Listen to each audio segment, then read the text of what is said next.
Hello everyone and welcome back. I'm at a local comic book shop, but this comic book shop is filled with basement dwellers. I had the opportunity to see some comic books at this shop. They're offering 15% off all comics. And I'm just joking. The shop's name is Basement Dwellers. Come on. I got to give mad respect to the shop owner for naming his shop Basement Dwellers. That's the most epic name ever. So I had the opportunity to go just the other day and look at what they had. This is predominantly kind of like a game shop, but I saw that they had this awesome deal, 15% off on comics, and I was pleased to see that they had multiple short boxes, so I looked through everything they had. They also had some slabs. The first thing I saw was the $7 box, and I was like, okay, let's see what the best stuff you have is. And there were a lot of ratio variants, virgin covers, just a lot of variant comics that I was not expecting. So as I'm looking through everything, I'm kind of asking him questions about it because this is the first time I'm ever meeting him. And he said that at first he made it seem like these were his comics or stuff from his collection or a little bit of everything. But then as I started talking to him more, first Power Pack number 1. This is on the Hot Top 10 spec list. But I kind of got a feel more so that he had bought collections or somebody had bought collections, and this was kind of some of that overflow. He said that he was a Venom collector and a Deadpool collector, and it seemed like that was kind of stuff that he had in his personal collection. He did not have that at the store. But a lot of these, and there was a TMNT and Masters of the Universe. I think that was that M&M cover. They made 100 different versions of this. A lot of these ratio variants, virgin cover, you guys know this is not my thing. This is not my forte. That's a weird Betty Page bondage cover for $12. But this you guys know that this is not really my thing. Everything that you see, excluding the stuff that I bought, you can reach out to him. He will ship comics. I will put his information at the end of the video. So like I said, I think everything's 15% off this month. So that was the first box, $7 box. Nothing crazy. I did not know what to expect in here. I just saw that there were $3 boxes and $1 boxes, and I was like, holy crap, this is awesome. You so rarely see dollar boxes, especially ones that are bagged and boarded, and then $3 boxes. I mean, anything could have been in here.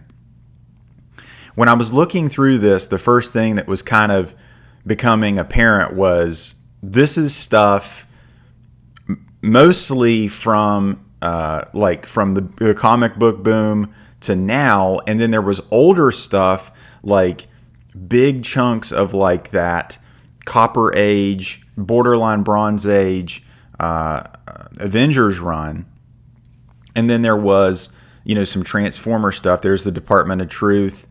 That was issue 1. I don't know which printing that was.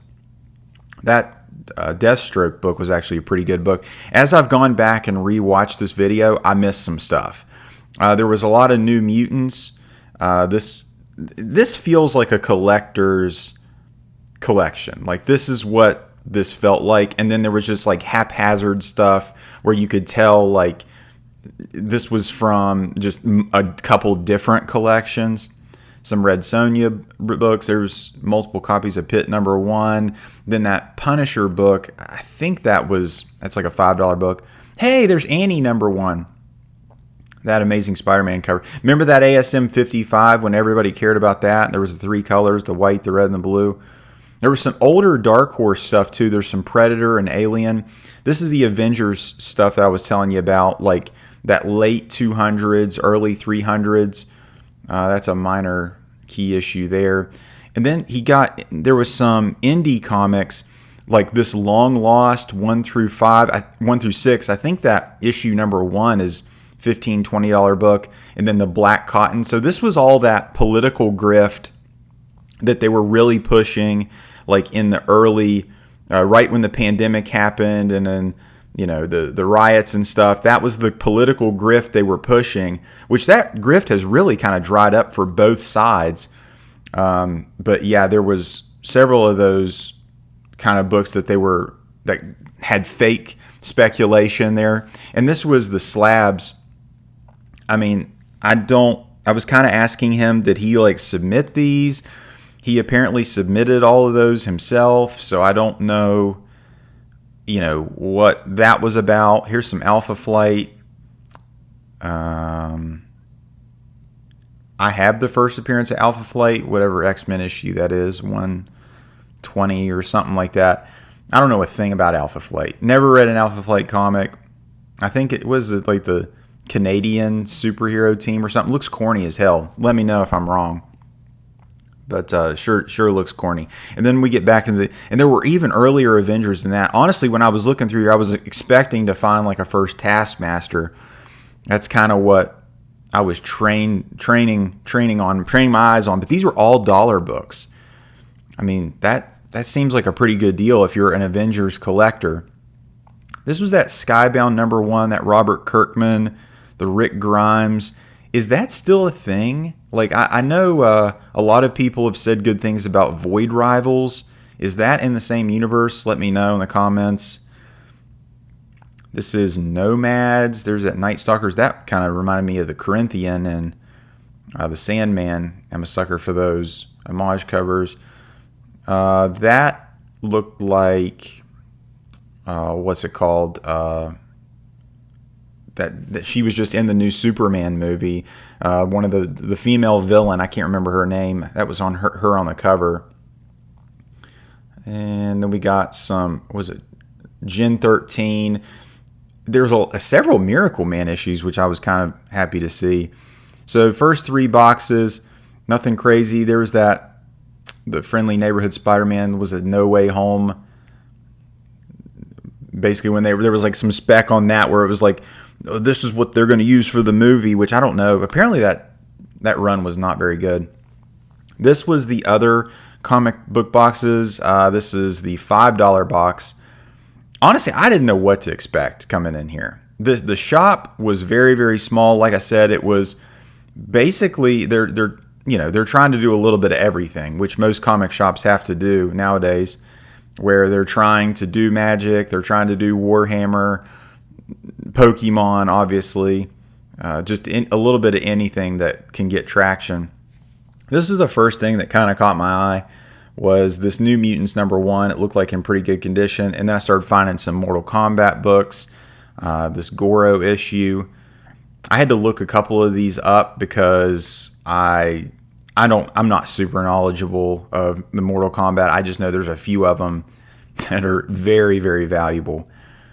Here was like some sick Venom and Carnage covers.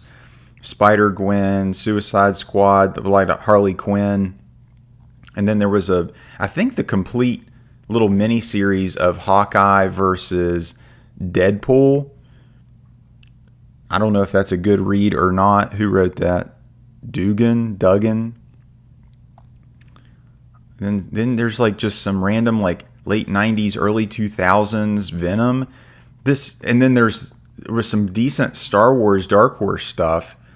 A couple homage covers for like the Hobgoblin, a new Avengers, looking for first, the Illuminati could have been in there. Honestly, I just had no idea what to expect. It was so fun going into a new shop that had comics. Like I was blown away. Me and the shop owner were pretty much talking shop. Like he had gone to see the new Superman movie. I was kind of picking his brain as to what he thought. He loved it. It was interesting because I kind of brought up some of the criticisms about it, and he had no idea about any of that. Like he's not on the political spectrum. Like he's not, he doesn't care about any of that. So it was kind of like a breath of fresh air to like hear somebody just enjoy the movie for what it was without getting like triggered by something in the film. There's first Darkhawk, Cloak and Dagger. That was a decent Captain America book.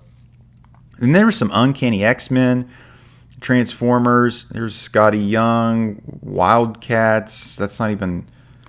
There's the X Factor with Cyclops. There's when Wolverine has the adamantium ripped out by Magneto. A couple Web of Spider-Man. Cool Wonder Woman books. This was the Donny Cates Hulk #1. I pulled this briefly. Harleen Manzel, that looked kind of cool. Oh, that was a homage to The Shining with Harley Quinn like poking through the door. And this is what I kind of got excited seeing this. That's the Adam Hughes cover for Gun Honey. There's that Transformers book where they did, the border books. I should have probably got that one. That was probably a pretty good book. I can still go back. But like I said, all these, they're up for grabs now. When I post this, like I said, he does ship anything. If any of this interests anybody, which I'm sure there will be. There's several good books in here. And there were some later books from that Venom run, the Donny Cates that just came out. That looked like a Contra homage. That was kind of cool. It's just a cool collection, like Darkhawk, like all those issues. But the person that had this was obviously like a booby book collector. I mean, let's not mince words. I mean, there's quite a few booby books, and that's perfectly fine. But let's just call it what it is. Just some random stuff in here. As far as this shop is doing, this is a brand new shop. I kind of asked him about the financials as far as, how he was making it. Again, a lot of these shops are just surviving on TCGPlayer, where they're selling trading cards, Magic cards, Lurkana, Pokemon on this TCGPlayer. And that's like the lifeblood of a lot of these shops, specifically in the beginning, where they're getting any kind of income. And he was telling me, how much he was making. And if you're not aware, like TCGPlayer, I mean, they take a huge cut. I mean, I don't know exactly if it's like 30% of all the sales or something. I mean, it's high.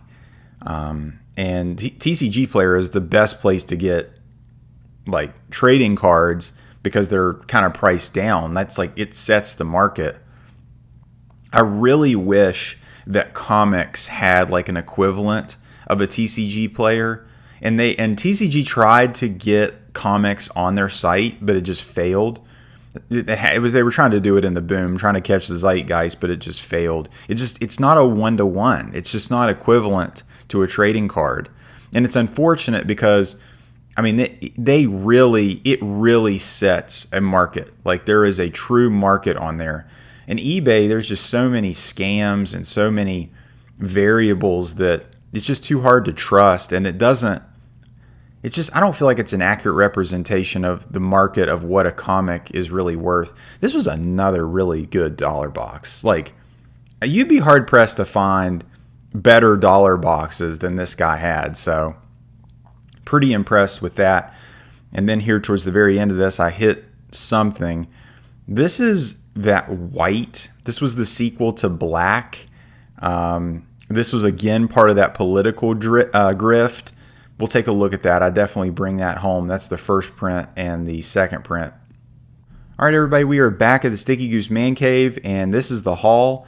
The first thing we got was this Gun Honey by, this is not by Adam Hughes, but this is a cover of Adam Hughes. There are some different variations of this, some more revealing than others. Crazy internal art. I mean, this is incredible.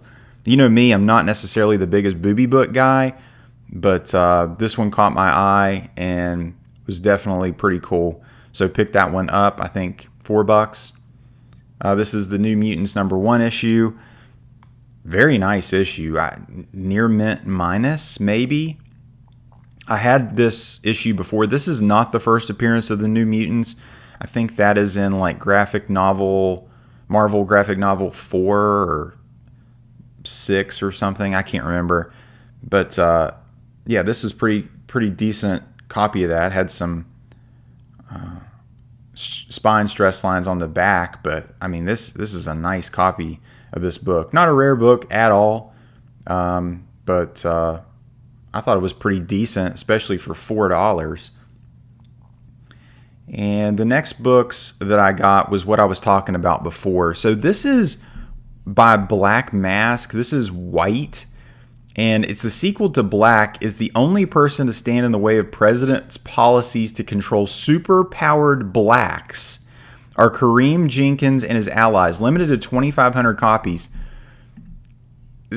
The internal art of this book is crazy. I mean, this obviously looks like some sort of digital art. I don't know if that is... It does not look hand-drawn, but that book has, unfortunately, a tear on the cover. That and a near mint, they're saying it's worth $45. I got both of these books for $1. This is the second printing of that book. I don't know. Again, that was part of the political grift of that time period.